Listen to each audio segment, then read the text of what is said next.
सुषमा चौधरी, मैं यही सवाल पूछूंगी।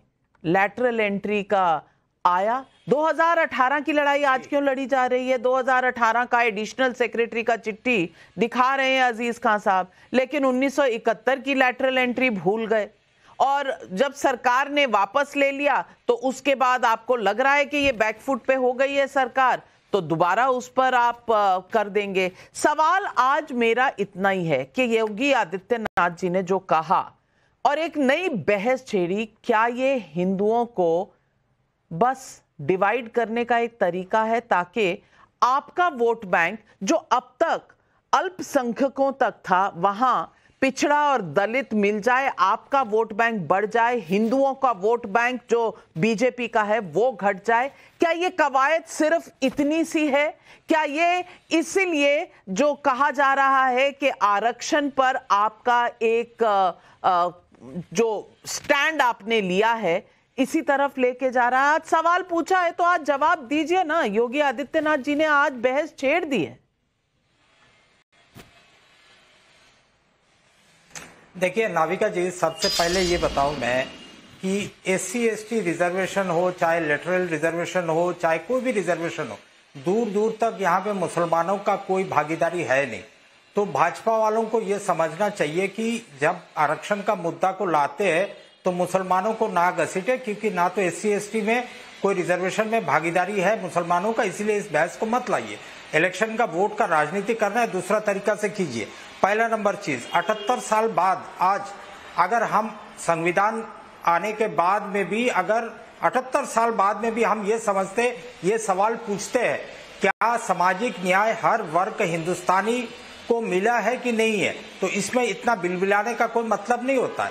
मेरा नेता राहुल गांधी जब बोलते हैं जिसकी जितने आबादी उसके उतना ही हक, और भाजपा वाले बोलते हैं कि जो हमारे साथ उसका उतना ही हक, तो यहाँ पे अंतर समझने का बात है।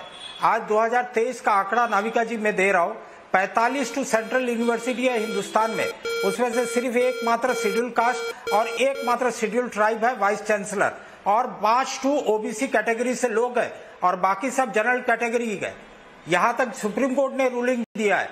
सुप्रीम कोर्ट का मैं आंकड़ा देता हूँ, जनवरी 2024 में आज 650 नियुक्ति हुआ है पिछले 6 साल में, पूरा हाईकोर्ट वगैरह मिलाकर, उसमें से लगभग 77% जजों का अपॉइंटमेंट हुआ अपर कास्ट से।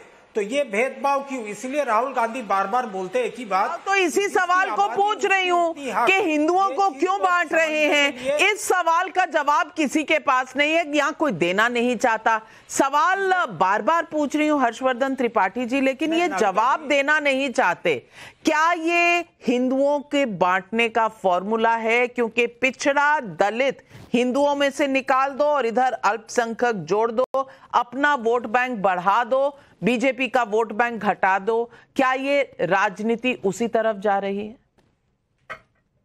नविका जी, सबसे पहले तो आपको जन्मदिन की बहुत ढेर सारी शुभकामनाएं। अरे तो बहुत बहुत धन्यवाद आपका। और मुझे लगता है कि योगी आदित्यनाथ ने कल्याण सिंह के बहाने भारतीय जनता पार्टी को भ्रम से उबार कर मूल पे लौटने का रास्ता दिखा दिया। अब ये भारतीय जनता पार्टी के नेताओं पर निर्भर है कि वो इस बात को समझ पाते हैं और इस बात को समझ पर उस रास्ते पर चल पाते हैं या नहीं चल पाते। क्योंकि भारतीय जनता पार्टी की पूरी राजनीति ही इस पर टिकी हुई है कि वो हिंदू शब्द के साथ अपने आप को जोड़कर कैसे राजनीति करती। वो अगर जाति जाति की राजनीति करेगी तो भारतीय जनता पार्टी का कोई भी जाति का नेता दूसरी जातीय पार्टियों के जाति के नेता से बड़ा नहीं हो सकता, भले ही वो कुछ भी करे। ये संभव ही नहीं है। नरेंद्र मोदी को आप पिछड़ी जाति के नेता के तौर पर कहेंगे तो संभव ही नहीं, क्योंकि पिछड़ी जाति के दूसरे बड़े नेता माने जाएंगे। जबकि नरेंद्र मोदी ने बिना किसी संकोच के, ये इस देश को पता है, मैं कह सकता हूं कि जितने काम पिछड़ी जातियों के लिए, अनुसूचित जाति जनजाति के लिए मोदी सरकार ने किया वो किसी ने नहीं किया है। लेकिन इसके बावजूद नरेंद्र मोदी की जो पहचान है वो हिंदू नेता के तौर पर है, हिंदुत्व और डेवलपमेंट, विकास, इसकी राजनीति को लेकर आगे बढ़ते। योगी आदित्यनाथ भी उसी राजनीति को लेकर आगे बढ़ते। और जब आप हिंदू राजनीति करते हैं तब आप उस जाति विभाजन से लड़ाई लड़ सकते हैं। ये 90 के दशक में मंडल कमंडल की एक राजनीति थी। आज की राजनीति जरा आप सोचिए। और बड़ा आज सुंदर दिन है ये चर्चा करने का। एक तो कल्याण सिंह के बहाने बात हो गई, दूसरा, आज भारत बंद एक बुलाया गया था। अब जरा सोचिए कितना हास्यास्पद है। अभी शायद कमरुज्जमा जी ने कहा भाई मुसलमानों का कोई लेना देना नहीं। सच बात है, मुसलमानों का ही नहीं, आज का जो ये आरक्षण वाला पूरा मामला है, इससे न तो अगड़ी जाति हिंदू का लेना देना है, न पिछड़ी जाति हिंदू का लेना देना है, यानी नवल किशोर यादव का लेना देना है, न राकेश त्रिपाठी का लेना देना है, न कमरुज्जमा चौधरी का लेना देना है। लेकिन तीनों इस पे बात करेंगे और अजीज खान का भी नहीं लेना देना है। लेकिन ये चारों नेता बात करेंगे। आज तो सिर्फ और सिर्फ उनसे बिठाना चाहिए। भाई जाटो कह रहा है कि बंद करो, वाल्मीकि कह रहा है क्यों बंद करेंगे भाई? सुबह सुबह उसने जो भी काम करना था उसने किया, वो जहां खड़ा है उसने किया। किरोड़ी लाल मीरा जैसा नेता जो आदिवासी समाज का नेता है, वो कह रहा है कि भाई ये तो सर्वोच्च न्यायालय ने हमें रास्ता दिखाया है, हमारे लिए गाइडिंग लाइट की तरह हो गए कि हम डॉक्टर बन गए, हम विधायक बन गए, हम सांसद बन गए, हम मंत्री बन गए, हमारा भाई अधिकारी बन गया, और बगल में वो जो है पत्थर तोड़ रहा है।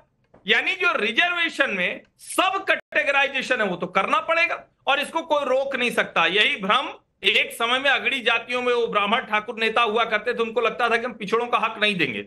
आज वही भ्रम कुछ दूसरे नेताओं को है। वो कह रहे हैं कि हम जो अनुसूचित जाति जनजाति में जो नीचे रह गए लोग हैं उनको आरक्षण नहीं लेने देंगे। तो ये कतई किसी तरह से इसमें न मुसलमान का कोई लेना देना है, न हिंदुओं के अगड़ी पिछड़ी जाति के नेताओं का लेना देना है। अगर वो बोल रहे हैं तो झूठ बोल रहे हैं।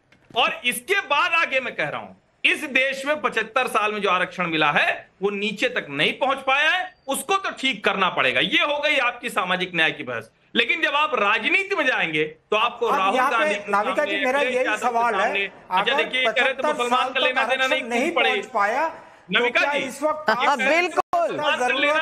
बिल्कुल। और उधर तीर, आपकी बातें तीर की तरह लग रही हैं नवल किशोर जी को, आपकी बातें तीर की तरह दिल पे लग रही हैं नवल किशोर जी के।